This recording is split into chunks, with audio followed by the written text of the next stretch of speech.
नमस्कार दोस्तों, स्वागत है आपके अपने YouTube चैनल रीडिंग लवर्स पर। दोस्तों, आज की जो वीडियो इसमें हम करने वाले हैं आपके यूजीसी नेट वाला जो एग्ज़ाम है इसके लिए महत्वपूर्ण क्वेश्चन। और ये जो क्वेश्चन है, अगर आप यूजीसी नेट के अलावा अन्य भी एग्ज़ाम की तैयारी कर रहे हैं तो उनके लिए भी यहाँ पर ये महत्वपूर्ण रहने वाली है। तो जिसमें हमारा यहाँ पर पहला क्वेश्चन है, तो कथन अभिकथन वाला क्वेश्चन है। तो जिसमें अभिकथन है ए कि निर्माणात्मक मूल्यांकन अधिगम की गति को त्वरित बनाता है, और इसमें तर्क दिया गया है आ कि संकलनात्मक मूल्यांकन की तुलना में निर्माणात्मक मूल्यांकन अधिक विश्वसनीय होता है। तो इसमें सही जो है वो बताना है अपने सही कौन से वाला है। ए और आर दोनों सही है तथा आर ए की सही व्याख्या करता है। ए और आर दोनों सही है परंतु आर ए की सही व्याख्या नहीं करता है। ए सही है, आर गलत है, ए गलत है, आर सही है। अब दो बातें हैं यहाँ पर, और कौन से वाली सही है। अब यहाँ पर इनमें देखें तो जो ऑप्शन सी में दिया गया है, ए जो है यहाँ पर इसको तो सही माना गया है, आर गलत है। आर या ए के बारे में सही बात नहीं बताता है, तो ए सही है। तो निर्माणात्मक मूल्यांकन अधिगम की गति को त्वरित बनाता है, जबकि संकलनात्मक मूल्यांकन अधिक विश्वसनीय होता है। तो इसलिए जो यहाँ पर आर को गलत माना गया है। इसके बाद क्वेश्चन है, शिक्षण प्रभावकारिता को प्रभावित करने वाला एक सर्वाधिक शक्तिशाली कारक किससे संबंधित है। शिक्षण प्रभावकारिता को प्रभावित करने वाला एक सर्वाधिक शक्तिशाली कारक देश की सामाजिक व्यवस्था से, आर्थिक स्थिति, राजनीतिक या शैक्षणिक व्यवस्था से।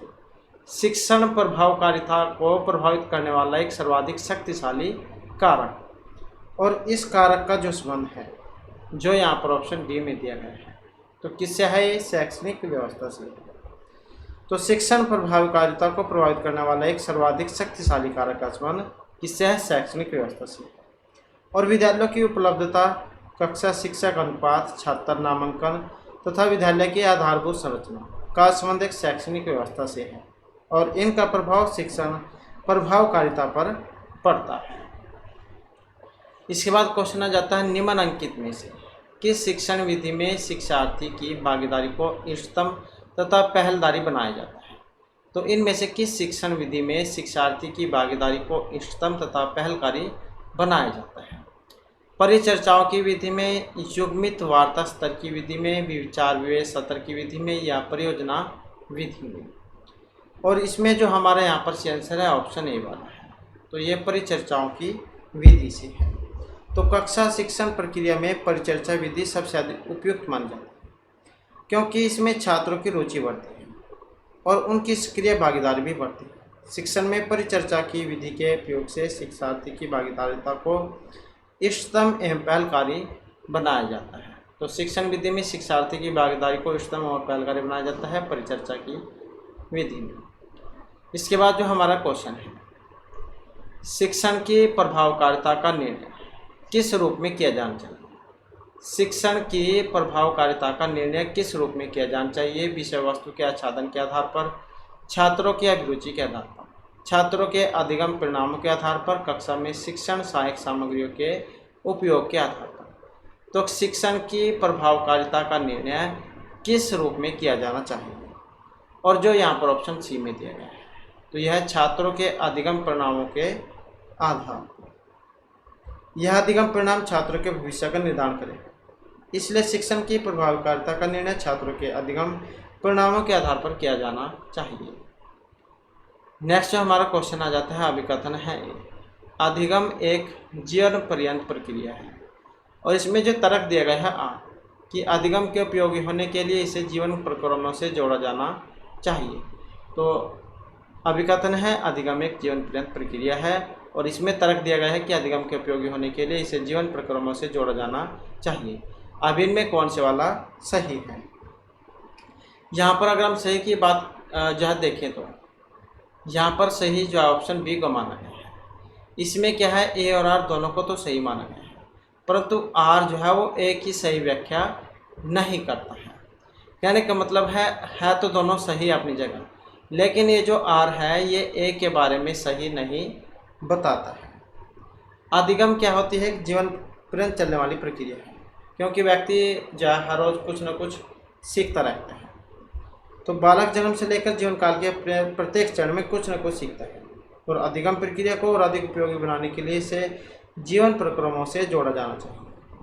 तो इसी कारण से ए और आर है तो दोनों सही, लेकिन आर जो है ए के बारे में सही नहीं बता रहा है। इसके बाद जो नेक्स्ट क्वेश्चन आ जाता है, शिक्षण अधिगम संबंधों के संदर्भ में निम्नलिखित कथनों के समुच्चय में से कौन सा स्वीकार्य कथन है। अपना उत्तर दर्शाने के लिए सही कोट का चयन करें। तो कोट वाला क्वेश्चन है यहाँ पर, और इसमें जो आपको एक से ज़्यादा जो आंसर है वो देखने को मिलेंगे। जब छात्र किसी परीक्षा में असफल होते हैं तो वह शिक्षक है जो असफल होता है। प्रत्येक शिक्षण का उद्देश्य अधिगम सुनिश्चित करना होता है। अधिगम के बिना शिक्षण हो सकता है, शिक्षण के बिना कोई अधिगम नहीं हो सकता। कोई शिक्षक शिक्षण करता है किंतु वह सीखता भी है। वास्तविकता अधिगम का अभिप्राय कंठस्थ किया जाने वाला अधिगम है। कोट वाला क्वेश्चन है और कौन से वाला इसमें सही है। अब यहाँ पर जो इसमें सही है कौन सा, ऑप्शन बी वाला, 1, 2, 3 और 5 को यहाँ पर सही इसमें माना गया है। चौथा जो है ये सही नहीं है, शिक्षण के बिना कोई अधिगम नहीं हो सकता। तो इसको छोड़कर सारे जो है यहाँ पर इसमें माने गए हैं। इसके बाद जो क्वेश्चन आ जाता है, राष्ट्रपति के प्रसाद पर्यंत पद ग्रहण करने की बजाय निम्नलिखित में से कौन सदाचरण पर्यंत पद पर रहता है। राज्य के राज्यपाल, महान्यायवादी, उच्च न्यायालय के न्यायाधीश या केंद्र शासित क्षेत्र का प्रशासक। तो राष्ट्रपति के प्रसाद पर्यंत पद ग्रहण करने की बजाय कौन सदाचरण पर्यंत पद पर रहता है। तो कौन रहता है, और जो यहाँ पर ऑप्शन बी में दिया गया है तो उच्च न्यायालय के न्यायाधीश।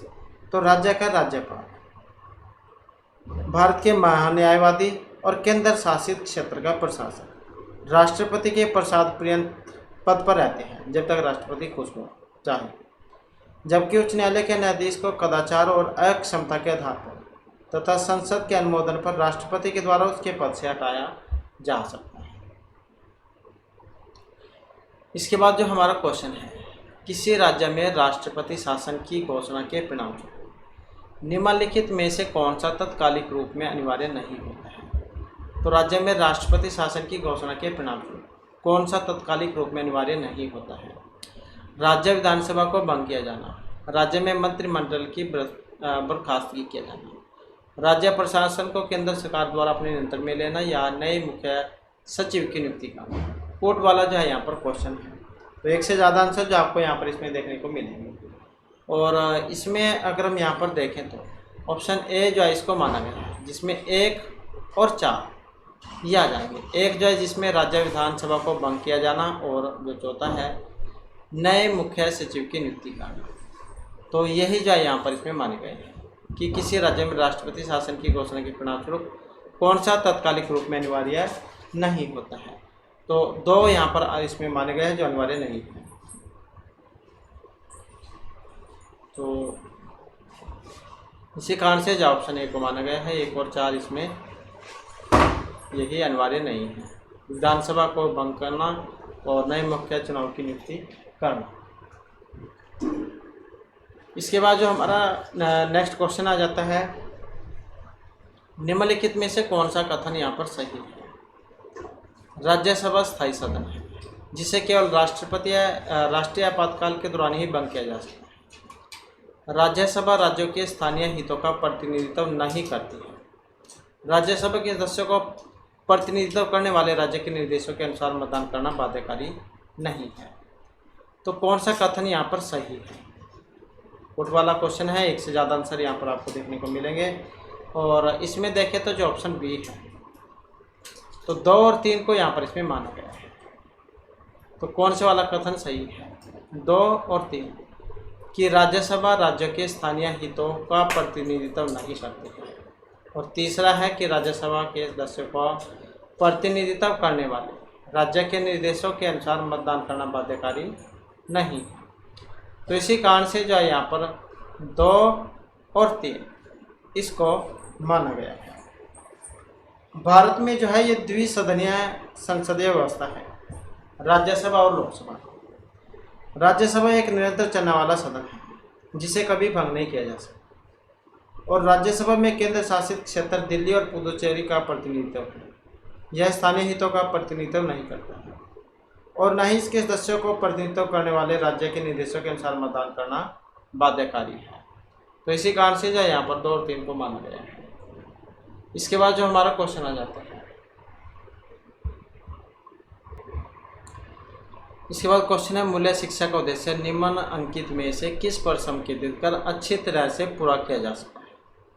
समाज में व्याप्त सांस्कृतिक प्रथाओं से, किसी सामाजिक समूह के द्वारा निर्धारित आचरण के मानकों से, मानवीय मूल्यों के प्रति संवेदना से या धार्मिक तथा नैतिक व्यवहार और नैतिक अन्वेषण से। तो मूल्य शिक्षा का उद्देश्य इनमें से किस पर संकेतित कर अच्छी तरह से पूरा किया जा सकता है। और जो यहाँ पर ऑप्शन सी में दिया गया है, मानवीय मूल्यों के प्रति संवेदना से। इसके बाद जो आ जाता है नेक्स्ट हमारा, तो ये जो डीम्ड यूनिवर्सिटी होती है, विश्वविद्यालय, इनके बारे में एक सही है कि राज्य के राज्यपाल डीम्ड विश्वविद्यालय के कुल अधिपति होते हैं। वे अपना पाठ्यक्रम तथा पाठ्यचर्या बना सकते हैं। वे दाखिला तथा शुल्क के विषय में अपना दिशा निर्देश बना सकते हैं। वे उपाधि प्रदान कर सकते हैं। तो कौन से वाला जो है यहाँ पर इसमें सही है, और सही कौन सा है, कोर्ट वाला क्वेश्चन है यहाँ पर ये, और जो ऑप्शन बी में यहाँ पर दिया गया है। तो 2, 3 और 4 जो है यहाँ पर इसमें सही है। तो इनको देख लेते हैं। तो दूसरे नंबर का जो है कि वे अपने पाठ्यचर्या तथा पाठ्यक्रम तथा पाठ्यचर्या बना सकते हैं। तीसरा है कि वे दाखिला और तथा शुल्क के विषय में अपना दिशा निर्देश बना सकते हैं। और चौथा है वे उपाधि प्रदान कर सकते हैं। तो डीम्ड विश्वविद्यालय के बारे में जो है यहाँ पर ये सही बातें हैं। इसके बाद जो हमारे यहाँ पर नेक्स्ट क्वेश्चन आ जाता है, तो 2, 3 और 4 को यहाँ पर माना गया है। इसके बाद आ जाता है नेक्स्ट क्वेश्चन, उच्च शिक्षा के वैश्वीकरण के निम्नलिखित में से कौन कौन से अवगुण हैं। तो उच्च शिक्षा के वैश्वीकरण के इनमें से कौन कौन से अवगुण हैं। विषय पाठ्यक्रमों के साथ सम्मुखीकरण, शिक्षा में अभिजात्य को बढ़ावा, शिक्षा का वस्तुकरण या शिक्षा की लागत में बढ़ोतरी। तो निम्नलिखित कोटों में से सही का चयन करें। सही बताना है कौन सा वाला है। अब यहाँ पर जो सही है ऑप्शन सी में जो दिया गया है, तो 2, 3 और 4 जो यहाँ पर इसमें सही है। तो उच्च शिक्षा के वैश्वीकरण के बारे में एक अवगुण है दोष, शिक्षा का अभिजात्य को बढ़ावा देना, शिक्षा का वस्तुकरण करना और शिक्षा की लागत में बढ़ोतरी करना। तो ये इसके अवगुण है अर्थात दोष। इसके बाद आ जाता है नेक्स्ट क्वेश्चन।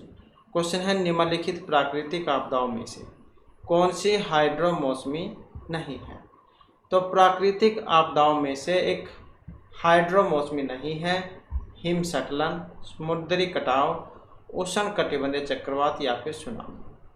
तो प्राकृतिक आपदाओं में से कौन सा हाइड्रो मौसमी नहीं है। अब नहीं में पूछा गया है जो ऑप्शन बी में दिए गए हैं। तो कौन सा, समुद्री कटाव। इसके बाद जो क्वेश्चन है, किस देश में हाल ही में हाइड्रोफ्लोरोकार्बन्स HFCs को चरणबद्ध तरीके से समाप्त करने संबंधी अंतर्राष्ट्रीय करार पर हस्ताक्षर किए हैं। तो ये कौन सा देश है। किस देश में हाल ही में हाइड्रोफ्लोरोकार्बन के चरणबद्ध तरीके से समाप्त करने संबंधी अंतर्राष्ट्रीय करार पर हस्ताक्षर किए हैं। तो ये रवांडा, मोरक्को, अल्जीरिया या दक्षिण अफ्रीका था। और इसमें जो हमारा सही आंसर है ऑप्शन ए वाला। तो कौन सा था, ये रवांडा था। तो 2016 में रवांडा की जो राजधानी है किगाली, इसमें जलवायु सम्मेलन का आयोजन हुआ था, जिसे किगाली सम्मेलन के नाम से भी जाना गया था। और 197 देशों ने इसमें भाग लिया था और हाइड्रोफ्लोरोकार्बन्स को चरणबद्ध तरीके से समाप्त करने संबंधी अंतर्राष्ट्रीय करार पर हस्ताक्षर किए थे। इसके बाद क्वेश्चन है, भारत सरकार का लघु जल विद्युत परियोजना से वर्ष 2022 तक पावर उत्पादन का लक्ष्य है 1 गीगावाट, मोरक्को, दक्षिण अफ्रीका या अल्जीरिया। तो इसका जो संबंध है ऑप्शन बी से रहेगा।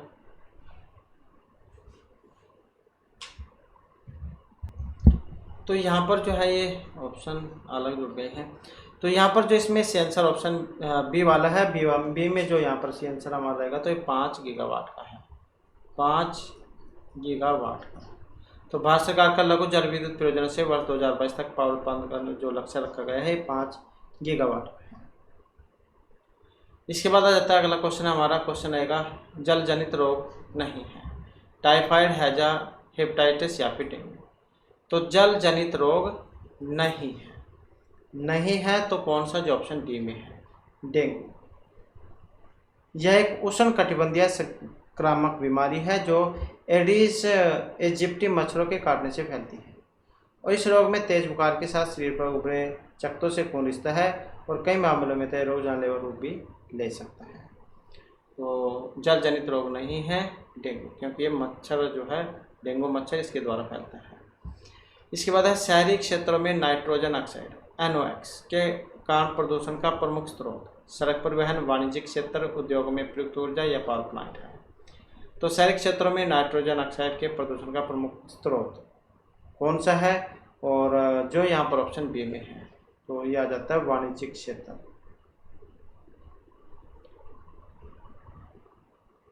इसके बाद जो हमारा क्वेश्चन है यहाँ पर अभिकथन ए और साथ में तर्क आर है। अभिकथन की अगर हम बात करें तो सतत विकास मानव समाज के कल्याण के लिए महत्वपूर्ण है, और इसमें तर्क है कि पर्यावरण की दृष्टि से सही नीति पर्यावरण को क्षति नहीं पहुंचाती है अथवा प्राकृतिक संसाधनों का क्षरण नहीं करती है। तो सही जो कोट है वो आपने बताना है, और इसमें अगर हम सही कोट को देखें तो ऑप्शन बी को माना गया है। ए और आर दोनों सही है, परंतु आर ए का सही स्पष्टीकरण नहीं है दोनों सही कि सतत विकास मानव समाज के कल्याण के लिए महत्वपूर्ण है और पर्यावरण दृष्टि से सही नीति पर्यावरण को क्षति नहीं पहुंचाती है अथवा प्राकृतिक संसाधनों का क्षरण नहीं करती है। बातें दोनों सही है, लेकिन ये जो आर ए के बारे में सही नहीं बताता है। इसके बाद आ जाता है डीवीडी प्रौद्योगिकी में डिजिटल डाटा के भंडारण के लिए ऑप्टिकल मीडिया का उपयोग किया जाता है। डीवीडी परिवाणी, तो ये किसके लिए है? Digital vector disc, digital volume disc, digital versatile disc या डिजिटल विजुअलाइजेशन डिस्क। तो कहने का मतलब जो डीवीडी जो होती है इसकी फुल फॉर्म क्या है, और इसकी जो फुल फॉर्म है जो ऑप्शन सी में दी गई है, तो डिजिटल वर्सेटाइल डिस्क इसको कहा जाता है डीवीडी को। जो पहले आती थी सीडी, सबसे पहले सीडी आई थी कॉम्पैक्ट डिस्क, फिर ये डीवीडी आई थी, और ये एक optical disk storage media format है और इसे वर्ष 1995 में सोनी, पैनासोनिक और सैमसंग के द्वारा विकसित किया गया था। इसका जो मुख्य उपयोग जो था ये वीडियो डेटा का भंडारण करना था, और इसका आकार कॉम्पैक्ट डिस्क अर्थात सीडी के समान ही होता है, लेकिन ये 6 गुना अधिक डेटा भंडारण कर सकती है। अब तो जो चिप चल गई है, मेमोरी कार्ड। इसके बाद है वर्ड प्रोसेसिंग सॉफ्टवेयर के संदर्भ में एक समाहित प्रकाशन बनाने हेतु डाटा स्रोत में परिवर्तित सूचना के साथ प्रकाशन में अपरिवर्तनीय सूचनाओं के संयोजन के प्रक्रम को जाना जाता है। Electronic mail, data sourcing, mail merge या स्पैम मेल। तो वर्ड प्रोसेसिंग सॉफ्टवेयर के संदर्भ में एक समाहित प्रकाशन बनाने हेतु डाटा स्रोत में परिवर्तित सूचना के साथ प्रकाशन में अपरिवर्तनीय सूचनाओं के संयोजन के प्रक्रम, और जो यहाँ पर है ऑप्शन सी में, तो इसको कहा जाता है मेल मर्ज। इसके बाद हमारा आ जाता है नेक्स्ट क्वेश्चन, निम्नलिखित में से वेब 2.0 अनुप्रयोगों की कौन सी विशेषता है? तो 2.0 अनुप्रयोगों की विशेषता, एक से अधिक प्रयोगकर्ता वेब 2.0 के अनुप्रयोग के लिए एक समय पर केवल अपना एक समय निर्धारित करते हैं। वेब 2.0 का अनुप्रयोग लोगों को आपस में मिलकर ऑनलाइन सूचना का आदान प्रदान करने की क्षमता पर केंद्रित होता है। वेब 2.0 का अनुप्रयोग विषय प्रदान कराता है, न कि उसकी संरचना के लिए सुकारक होता है। वेब 2.0 अनुप्रयोग केवल अपरिवर्तनीय पृष्ठकारों का उपयोग करता है। तो 2.0 अनुप्रयोगों की कौन सी विशेषता यहाँ पर सही है इसमें, और इसमें अगर हम यहाँ पर देखें तो जो ऑप्शन है बी वाला कि वेब 2.0 का अनुप्रयोग लोगों को आपस में मिलकर ऑनलाइन सूचना का आदान प्रदान करने की क्षमता पर केंद्रित होता है, तो इसी को जो है यहाँ पर इसमें सही माना गया है। इसके बाद जो हमारा क्वेश्चन है, इनमें से कौन सा कंप्यूटर मेमोरी प्रकारों में से उच्चतम से न्यूनतम गति को सूचीबद्ध करता है? तो उच्च से न्यून, और इसमें जो हमारा यहाँ पर आंसर है ऑप्शन सी वाला, cache memory, CPU, registers, main memory और सेकेंडरी मेमोरी। तो उच्चतम से न्यूनतम गति या उसको ये दिखाता है। तो सबसे ज़्यादा कैशे मेमोरी, फिर सीपीयू, रजिस्टर्स, मेन मेमोरी और सेकेंडरी मेमोरी। इसके बाद जो हमारा क्वेश्चन है, दोनों कथनों को पढ़ें, और जो इसमें सही है वो आपने बताना है। तो जैसे अगर हम देखें, पहला जो यहाँ पर कथन है कि सूचना एवं संचार प्रौद्योगिकी को सूचना प्रौद्योगिकी का उपसमुच्चय माना जाता है। और जो यहाँ पर दूसरा है कि सॉफ्टवेयर के किसी हिस्से के उपयोग अधिकार को कॉपीराइट कहा जाता है। कॉपीराइट क्लेम है, जैसे मतलब किसी कोई वस्तु बनाई हुई है उस पर उसका अधिकार होता है। तो इनमें कौन सा वाला सही है? अब यहाँ पर जो इसमें सही है ऑप्शन ए वाला, तो एक और दो दोनों ही सही है। यहाँ पर कि सूचना एवं संचार प्रौद्योगिकी को सूचना प्रौद्योगिकी का उपसमुच्चय माना जाता है। और दो है कि सॉफ्टवेयर के किसी हिस्से के उपयोग अधिकार को कॉपीराइट कहा जाता है। इसके बाद है निम्नलिखित में से कौन सा कथन यहाँ पर सही है? SI दशमलव संख्या 11 और षोडश संख्या 11 से बड़ी है। द्विधारी संख्या जो यहाँ पर दी गई है कि आंशिक भाग का दशमलव मान 0.625 है। कौन से वाला जो है इसमें सही है? अब इसमें जो यहाँ पर सही है ऑप्शन ए वाला, सॉरी बी वाला।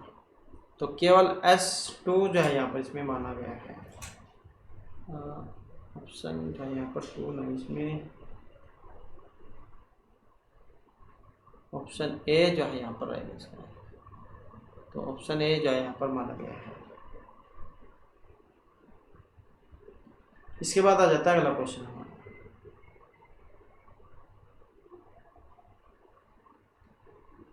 इसके बाद है हमारा क्वेश्चन 25 से 27 तक। तो किसी विश्वविद्यालय के प्रोफेसर के द्वारा MCA छात्रों के संबंध में आंकड़े छात्रों के प्रदर्शन के तथा लिंग के अनुसार तालिकाकृत किए गए हैं। आंकड़ों को कंप्यूटर के हार्ड डिस्क में रखा गया है, लेकिन संयोगवश कंप्यूटर वायरस के कारण कुछ आंकड़े नष्ट हो गए हैं। केवल निम्नलिखित आंकड़े अभिरक्षित किए जा सके हैं। तो जैसे यहाँ पर ये MCA छात्रों की संख्या दी गई है, पुरुष महिला और टोटल में औसतनीय है, उत्तम इसमें भी कुछ नहीं, इसमें केवल 30 है, और उत्कृष्ट में 10 हैं और कुल 32 हैं। तो ये आंकड़ा दिया गया है। पैनिक बटनों को दबाया गया किंतु इसका कोई लाभ नहीं हुआ। एक विशेषज्ञ समिति का गठन किया गया जिसने यह निर्णय किया कि यह निम्नलिखित तथ्य स्वतः साक्ष्य थे। तो अब आपने इसमें से बताना है। आधे छात्र या तो उत्कृष्ट या उत्तम थे। 40% छात्र महिलाएं थीं। पुरुष छात्रों में 1/3 औसत स्तर के थे। ऊपर दिए गए आंकड़ों के आधार पर 25 से 29 तक के उत्तर देने हैं। तो जैसे क्वेश्चन है कि उत्तम छात्रों के लगभग कितने अनुपात यहाँ पर पुरुष हैं, तो उत्तम छात्रों का लगभग कितना अनुपात, तो उत्तम छात्रों का कितना अनुपात पुरुष हैं, तो उत्तम यहाँ पर 30 है। अब इस आधार पर अगर हम इसमें देखें तो इसमें जो है उत्तम जो पुरुष छात्र माना 22, कुल उत्तम है 30। अनुपात कितना होगा, तो अनुपात हो जाएगा 22/30, तो ये हो जाएगा 0.73, जो ऑप्शन बी में यहाँ पर दिया गया है। इसके बाद जो नेक्स्ट है, महिला छात्रों का कितना अनुपात उत्तम है, महिला छात्रों का कितना अनुपात उत्तम है, तो इसमें उत्तम महिला छात्र कितने हैं 8, और अनुपात कितना होगा, तो ये हो जाएगा 8/32, तो 8 एकम 8, 8 चौका 32, तो ये हो जाएगा 0.25। तो इसमें जो हमारा यहाँ पर आंसर ऑप्शन बनेगा बी वाला, तो 0.25 इसका हो जाएगा। इसके बाद कितने महिला छात्राएं उत्कृष्ट हैं, 0, 8, 32 या फिर 16, तो कितने महिला छात्राएं उत्कृष्ट हैं। और इसमें भी वैसे ही होगा, उत्तम जो है यहाँ पर कुल जो महिला छात्राएं माना कुछ छात्रों की संख्या कितनी हो जाएगी, x हो जाएगी, और फिर ये हो जाएगा 40/100 गुणा में x बराबर में 32, तो x कितना आ जाएगा, तो ये आ जाएगा 32 गुणा में 100/40। जब हम इसे जो हल करेंगे तो कितना आएगा, x बराबर जाए 80 आएगा। फिर इसमें जो है पुरुष छात्र कितने हैं, तो ये हो जाएगा 80 माइनस में 32, कितना हो जाएगा 48 हो जाएगा। फिर आधे छात्र उत्तम या उत्कृष्ट थे, इसलिए जो उत्कृष्ट छात्र हैं उत्कृष्ट छात्र कितने हो जाएंगे, तो ये हो जाएंगे 40 में 30 कम 10 हो जाएंगे। और औसत छात्र, तो औसत के लिए फिर 80 और माइनस ब्रैकेट में 10 प्लस में 30 बराबर में 40।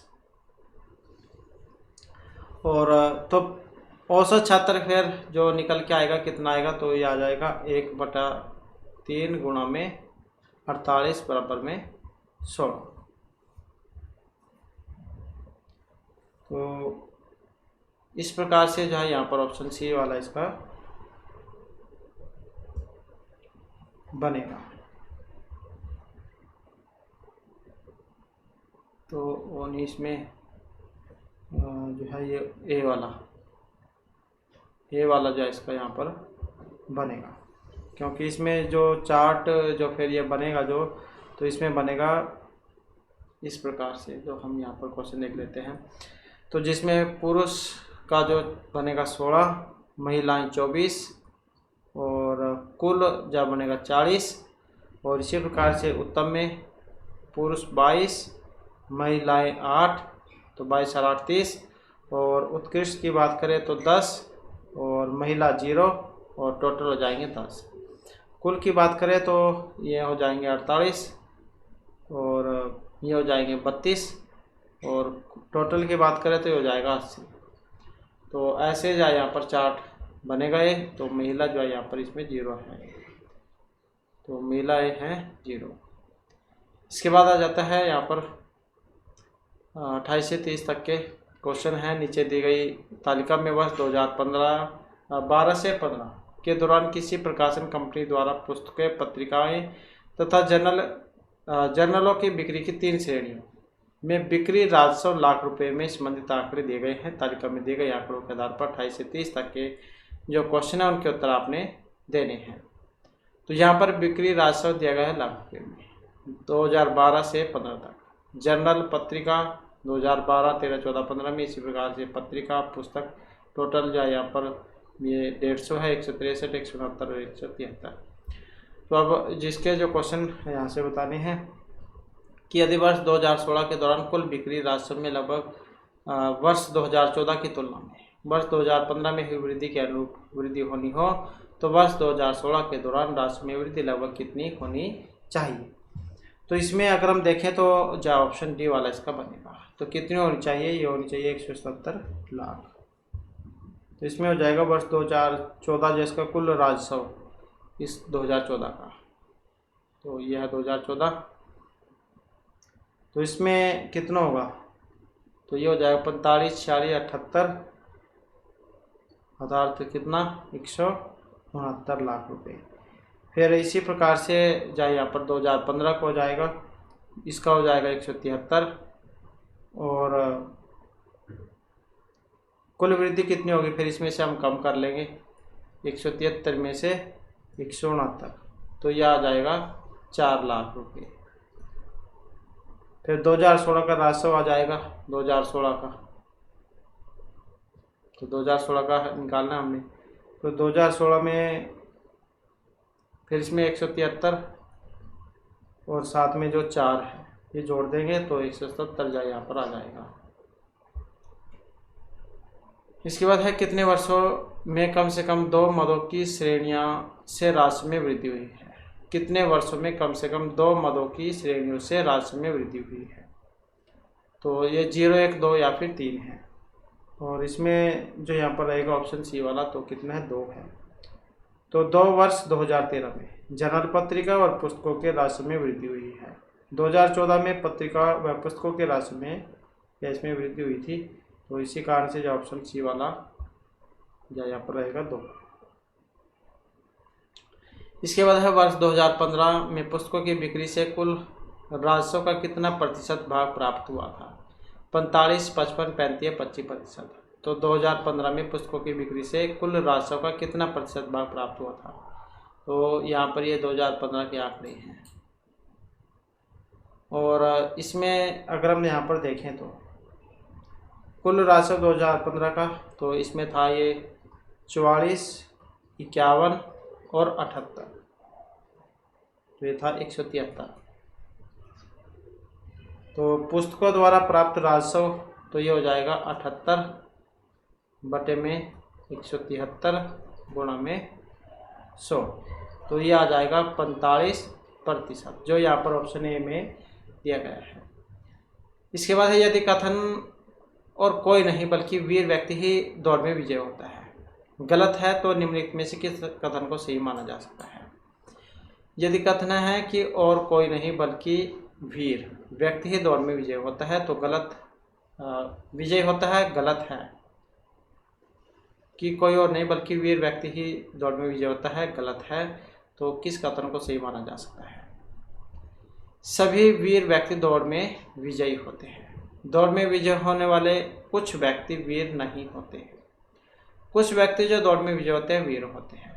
दौड़ में विजय होने वाला कोई व्यक्ति वीर नहीं होता। तो कौन से वाला सही है, कोट वाला क्वेश्चन है। एक से ज़्यादा आंसर आपको देखने को यहाँ पर मिलेंगे। तो इसमें जो यहाँ पर हमारा सी आंसर है, तो सी आंसर कौन सा है? सी आंसर ऑप्शन बी वाला है कि दौड़ में विजय होने वाले कुछ व्यक्ति वीर नहीं होते हैं। क्योंकि यहाँ पर था कि और कोई नहीं बल्कि वीर व्यक्ति ही दौड़ में विजय होता है, ये गलत है। तो कौन सा सही हो सकता है कि दौड़ में विजय होने वाले कुछ व्यक्ति विजय नहीं होते हैं। जो थोड़ी है जितने यहाँ पर दौड़ लगाएंगे सभी के सभी एग्जाम्स में पास हो जाएंगे। इसके बाद है नीचे दो तर्क वाक्य और बी दिए गए हैं। उन दोनों तर्क वाक्यों से 4 निष्कर्ष निकले हैं और उस कोट का चयन करें जो तर्क वाक्यों से मान्य निष्कर्षों को दिखाता है। तो तर्क वाक्य है यहाँ पर अस्पृश्यता एक अभिशाप है, सभी गर्म बर्तन अस्पृश्य है। अब इसमें निष्कर्ष क्या है? तो यहाँ पर जैसे ईंटों पत्थर वाले क्वेश्चन है वही है सेम ये। तो जैसे अस्पृश्यता मतलब ये होगी अस्पृश्यता। अस्पृश्यता क्या है? अभिशाप है। अस्पृश्यता अभिशाप है। सभी गर्म बर्तन अस्पृश्य है। सभी गर्म बर्तन, सभी गर्म बर्तन, इसके अंदर आ जाएगा गर्म। सभी गर्म बर्तन अस्पृश्य है। तो निष्कर्ष कौन सा है यहाँ पर? सभी गर्म बर्तन अभिशाप है। सभी गर्म बर्तन अभिशाप है। या फिर कुछ अस्पृश्य चीज़ें गर्म बर्तन है, सभी अभिशाप अस्पृश्यता है, कुछ अभिशाप अस्पृश्यता है। तो इस आधार पर कौन सा वाला सही है इसमें? अब यहाँ पर जो इसमें सही है कौन सा, जो ऑप्शन ए में दिया गया है 1 और 2। सभी गर्म बर्तन अभिशाप है और कुछ अस्पृश्य चीज़ें गर्म बर्तन हैं। तो इसी को जो यहाँ पर माना गया है। तो इसमें इसका ऐसे बनेगा ये।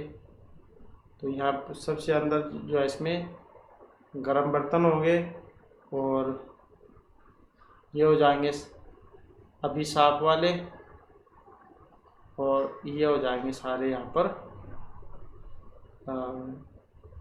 ये अस्पृश्य है। अस्पृश्य ये हो जाएगा अभिशाप वाला, ऐसे बनेगा ये। इसके बाद है निम्नलिखित तर्क वाक्यों में 2 इस प्रकार संबंधित है कि वे दोनों सही नहीं हो सकते हैं किंतु वे दोनों गलत हो सकते हैं। तो उस कोट का चयन करें जो उन तर्क वाक्यों को बताते हैं। तो निम्नलिखित तर्क वाक्यों में 2 इस प्रकार संबंधित है कि वे दोनों सही नहीं हो सकते हैं किंतु वे दोनों गलत हो सकते हैं। उस कोट का चयन करें जो उन तर्क वाक्यों को बताते हैं। तो तर्क वाक्य है यहाँ पर प्रत्येक छात्र दत्तचित्त होता है। कुछ छात्र दत्तचित्त होते हैं। छात्र कभी भी दत्तचित्त नहीं होते। कुछ छात्र दत्तचित्त नहीं होते हैं। कोट वाला क्वेश्चन है और इसमें कौन सा सही है? सही जो है यहाँ पर ऑप्शन बी वाला है 1 और 3। 1 और 3 प्रत्येक छात्र दत्तचित्त होते हैं और छात्र कभी भी दत्तचित्त नहीं होते हैं। तो यही जो यहाँ पर इसका माना गया है। तो यही जो यहाँ पर इसमें क्या है सही माने गए हैं। इसके बाद है महिलाओं तथा पुरुषों की प्रजननात्मक क्रियाविधि अलग अलग हो सकती है लेकिन किसी को भी दूसरे के सापेक्ष अधिक अपकृष्ट अथवा उत्कृष्ट नहीं माना जा सकता। उसी तरह जिस प्रकार किसी पक्षी के पंखों को मीन पंखों के सापेक्ष उत्कृष्ट अथवा अपकृष्ट नहीं माना जा सकता। ये किस प्रकार का तर्क है? जीव विज्ञान से संबंधित है, शरीर काल्पनिक या सादृश्य परक है। तो यहाँ पर पक्षी और जो मीन पंख हैं इनके बारे में बात हुई है। तो ये किसका अध्ययन है, किसके बारे में है यहाँ पर ये? और इसमें अगर हम देखें तो ऑप्शन रहेगा सी वाला। तो सादृश्य परक माना गया है यहाँ पर। इसके बाद क्वेश्चन है, यदि समान उद्देश्य तथा विधेय के दो मानक निरपेक्ष तर्क वाक्य इस प्रकार संबंधित हैं कि अगर एक अनिर्धारित रहता है तो दूसरा भी अनिर्धारित होगा, तो उनका संबंध क्या कहलाएगा? असंगत, अपसंगत, अंतर्विरोधी या अधीन। यदि समान उद्देश्य तथा विधेय के दो मानक निरपेक्ष तर्क वाक्य इस प्रकार संबंधित हैं कि अगर एक अनिर्धारित रहता है तो दूसरा भी अनिर्धारित होगा, तो उनका संबंध कहलाएगा, क्या कहलाएगा? जो ऑप्शन सी में है, तो ये कहलाएगा अंतर विरोधी। नेक्स्ट हमारा क्वेश्चन आ जाता है, निजी तर्क की कुछ विशेषताएं दी गई हैं। निम्नलिखित में से उस कोड का चयन करें जो निम्नात्मक तर्क की विशेषता नहीं बताता है। निष्कर्ष प्रेक्षण तथा प्रयोग पर आधारित होना चाहिए। निष्कर्ष आधार वाक्य द्वारा संबंधित होना चाहिए। निष्कर्ष अनिवार्यता आधार वाक्य से निकलना चाहिए। तर्क वैध अथवा अवैध हो सकता है। तो यहाँ पर एक विशेषता नहीं है, निम्नात्मक तर्क की एक विशेषता नहीं है, जो ऑप्शन ए में दी गई है कि निष्कर्ष प्रेक्षण तथा प्रयोग पर आधारित होना चाहिए। इसके बाद है नेक्स्ट क्वेश्चन हमारा, नीचे दिए गए 4 शहरों में से 3 किसी न किसी रूप से एक समान है, जबकि चौथा जो शहर है वो अलग है और इसकी पहचान करिए। लखनऊ, इलाहाबाद, ऋषिकेश, पटना। अब अलग है एक, जो ऑप्शन ए में दिया गया है लखनऊ। लखनऊ जहाँ गोमती नदी के किनारे बसे हैं, बाकी और शहर जाए गंगा नदी के किनारे हैं। इसके बाद है, अली ने एक दुकानदार से ₹21 में एक गिलास, एक पेंसिल बॉक्स और एक कप खरीदा।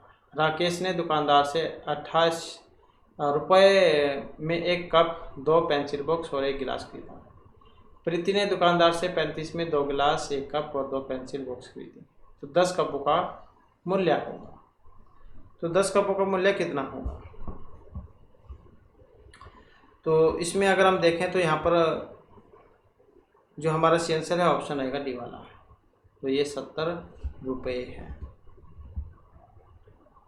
इसके बाद है, निम्नलिखित में से सतत प्रकार के डाटा की पहचान करें। एक व्यक्ति द्वारा बोली जा सकने वाली भाषाओं की संख्या, एक घर में बच्चों की संख्या, शहरों की जनसंख्या या एक कक्षा में छात्रों का वजन। तो सतत प्रकार के डाटा की पहचान करें। अब यहाँ पर इनमें अगर देखें तो जो ऑप्शन डी में है, एक कक्षा में छात्रों का वजन।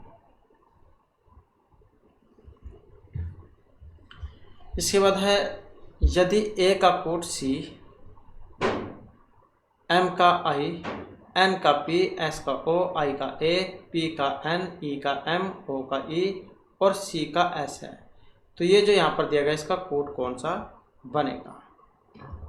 तो जो यहाँ पर हमने पढ़े वो यहाँ पर इसके आगे रख लेने हैं। तो इसमें फिर कौन सा बनेगा? तो ऑप्शन डी वाला हो जाएगा इसमें, ये वाला। नेक्स्ट है, श्रृंखला YEBWB ये वाली दी गई है। अगला जो है पद इसमें कौन सा बनेगा यहाँ पर? तो यहाँ पर कुछ जो कोड है क्रम वो चलाया गया है। तो यहाँ पर देखें तो WXY,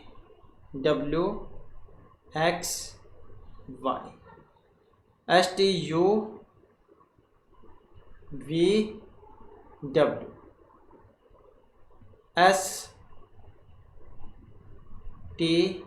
STU, मतलब ये वाला क्रम यहाँ पर चला हुआ है एक छोड़कर।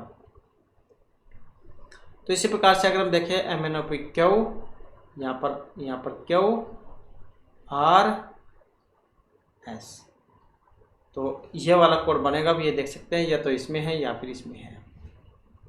इसके बाद फिर हमने जो नेक्स्ट वाला जो है वो देख लेना है। नेक्स्ट में देखें तो ई एफ, यहाँ पर जी छूट गया इसमें, और ई एफ जी, और इसी प्रकार से इसमें देखें ई F G H I J के, यहाँ पर 1 2 3 ये वाला क्रम है।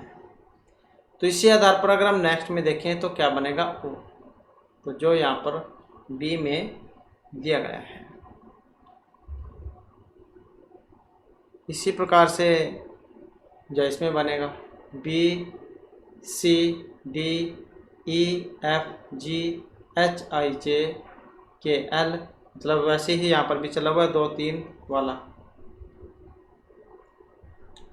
इसके बाद है श्रृंखला जो दी गई, इसमें छूटा हुआ एक पद है, तो यहाँ पर क्या आएगा, इसमें कौन सा क्रम है। यहाँ पर अगर हम इनमें देखें तो 1 की पावर ये 2 की है, ये 3 की है, ये 4 की है, ये 6 की है, इसी प्रकार से यहाँ पर 7 की है, 7 7 49 ये 3 है। तो यहाँ पर अगर हम देखें ये 1 2 3 3 9 3 27 2 3 2 3 वाला क्रम है यहाँ पर। तो ये 2 का है, 2 दूनी 4, ये 4 चौके 16, 6 6 36। इसका देखें तो 3 3 9 3 27, यहाँ पर देखें तो 5 5 25 पंजे 125। इसी प्रकार से यहाँ पर 7 7 49 343। तो 2 और 3 2 3 वाला क्रम है यहाँ पर, ऑप्शन सी वाला इसका बनेगा।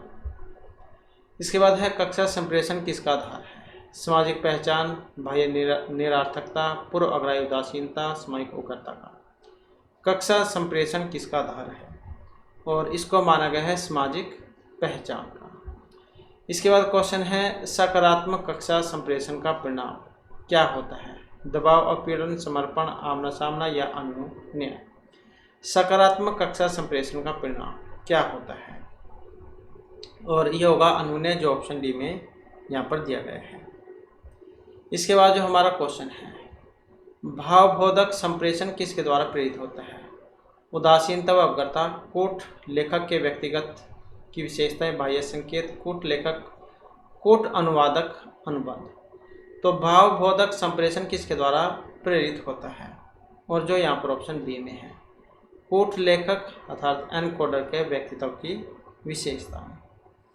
इसके बाद जो क्वेश्चन है किसी सूचना समृद्ध कक्षा व्याख्यान की सामान्य विशेषता इसके किस प्रकृति के होने में होती है। गति रहित, शांतरित, खंडात्मक या तथ्यात्मक में। किसी सूचना समृद्ध कक्षा व्याख्यान की सामान्य विशेषता इसके किस प्रकृति के होने में होती है, और जो ऑप्शन सी में है तो ये तथ्यात्मक में है। इसके बाद जो हमारा क्वेश्चन है जब मौखिक तथा अमौखिक संदेश परस्पर विरोधी हैं तो ये कहा जाता है कि अधिकांश लोग विश्वास करते हैं अनियत संदेशों में, मौखिक संदेश, अमौखिक या उग्र संदेशों में। अब इनमें देखें तो ऑप्शन जो है सी को माना गया है, तो ये अमौखिक संदेशों में। इसके बाद जो हमारा नेक्स्ट क्वेश्चन है प्रभावी संप्रेषण में पहले से माना जाता है तटस्थता, प्रभुता, उदासीनता या फिर शोध। तो प्रभावी संप्रेषण में पहले से क्या माना जाता है, और इसमें है जो यहाँ पर ऑप्शन डी में दिए गए हैं। तो प्रभावी संप्रेषण के लिए आवश्यक है कि व्यक्ति को इस बात की समझ होनी चाहिए कि संप्रेषण प्रक्रिया किस प्रकार कार्य करती है, उसके सिद्धांत एवं संचार के उपकरण क्या है। इसलिए प्रभावी संप्रेषण में पहले से बोध होना आवश्यक है। तो पहले से बोध होना आवश्यक है। तो गद्यांश जो इसमें से क्वेश्चन आपने बताने हैं, और पहले एक बार हम क्वेश्चन पर नज़र मार लेते हैं, उसके बाद फिर जो गद्यांश में क्या पूछा गया इसको हम देखें, क्योंकि जो है शीर्षक भी एग्जाम में पूछ लिया जाता है। तो जिसमें पहला क्वेश्चन था कि प्रस्तुत गद्यांश का कथ्य संदेश क्या है। कश्मीर और बांग्लादेश की त्रासदी से जनित प्रभाव क्या थे? भारतीय साहित्य में सृजनात्मक ऊर्जा को सनित करने वाले कारकों की पहचान कीजिए। महायुद्ध के समय भारतीय बुद्धिजीवियों की क्या सोच थी? और अपने अंतिम महाग्रंथ टेस्टामेंट में टैगोर ने किसकी अभिव्यक्ति की है? और पिछले महायुद्ध का भारतीय साहित्य पर क्या प्रभाव पड़ा था? तो ये वाले क्वेश्चन है जो जिनके उत्तर आपने इस जो गद्यांश है इसमें से देखने हैं। तो यहाँ पर था कि अंतिम महायुद्ध जिसने आधुनिक विश्व की आधारशिला को लगभग विकम्पित कर दिया था, भारतीय साहित्य पर सुलभ प्रभाव ही डाल सका है। यह हिंसा के विरुद्ध आम रूप से बढ़ावा देने की प्रवृत्ति तथा पश्चिम दुनिया की मानवीय विज्ञप्तियों के बारे में मोहभंग की स्थिति को प्रखरता से अभिव्यक्ति देने में ही सिमटा रहा है। इसकी मुख्य अभिव्यक्ति टैगोर की अंतिम कविता एवं उनके अंतिम महाग्रंथ क्राइसिस एवं सिविलाइजेशन के माध्यम से हुई है। इस समय भारत का बुद्धिजीवी वर्ग एक नैतिक अंतर्द्वंद की दशा से गुजर रहा था। एक और जहां वह संकट की घड़ी में इंग्लैंड के अदम्य साहस के प्रति सहानुभूति व्यक्त किए बगैर नहीं रह सका, जिसमें रूसी लोग निष्ठुर नाजी सैन्य शक्ति से लोहा ले रहे थे। चीन जापान की सेनाओं को बूटों तले रौंदा जा रहा था।